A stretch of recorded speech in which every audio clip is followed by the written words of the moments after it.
Edisona të përshëndes, flasim për qytetin e Elbasanit ose Qarkun, që ta marrim kështu edhe më gjërë, ku ka rritje çmimesh. Rritje çmimesh për kë? Për gjelin, për arrat, për baklavan, për cilat produkte përgjithsisht? Përshëndetje Sibora, në fakt e çuditshme ndoshta këtë vit mbetet fakti se rritje çmimesh ka për produktet, kryesisht ato për përgatitjen e ëmbëlsirës tradicionale të baklavas. Dhe kundërta ka ndodhur me çmimin e gjelit të detit. Pasi këtë vit, të paktën në qarkun e Elbasanit, çmimi i gjelit të detit është rreth 200 lekë më pak se sa vitin që lan pas.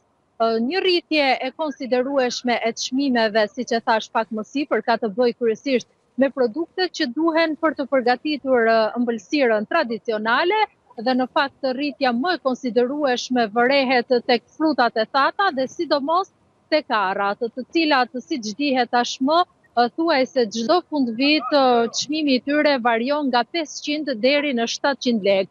Të paktën gjatë ditës së sotme në tregjet e qytetit të Elbasanit është duke u shitur deri në 650 lekë për kilogram. Po ashtu një rritje të konsiderueshme ka edhe për frutat që nuk duhet të mungojnë në kryezën festive dhe që siç është kthyer në thojza tradit tashmë, edhe këto të fundit pësoj një rritje me disa përqind sa i takon festave të fundvitit.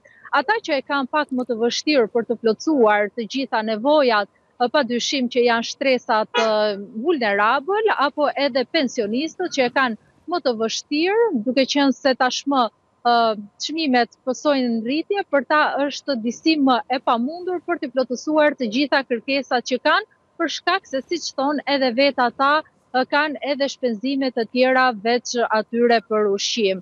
Qytetarët e Elbasanit që ne kemi pyetur gjatë ditës së sotme shprehen në fakt që duhet ketë më shumë kontrolle edhe në tregjet e vogla, pasi duket se aty abuzimi me çmimet nga ana e tregtarëve sidomos është më i lartë. Ndaj këshillojnë dhe kërkojnë në fakt që në tregjet e vogla apo edhe markatat e lagjeve të ketë edhe kontrolle më të shtuara, pasi çmimet këtu duket se janë më të larta. Edisona, faleminderit për sjelljen e kësaj problematike dhe ndërkohë i ndjekim tani disa përshtypje apo komente të blerësve me cilët i ke mundur të bisedosh.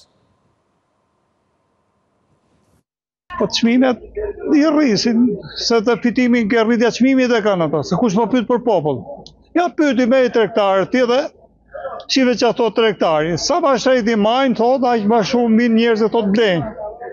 Duhet ketë kontrol shteti. Shteti duhet i kontrolloj çmimet, të na autorizuoj çmimet e tregut, kaq. Gjithmonë rriten çmimet, se duke në asherë nuk mundet.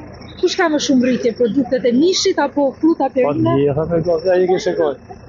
Gjitha rriten. I përballoni do të gjitha? Po çfarë do bëjmë? Zë marrim gjitha, do marrim një pjesë.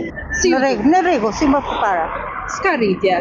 Deri tani unë s'ka marr, pa mora.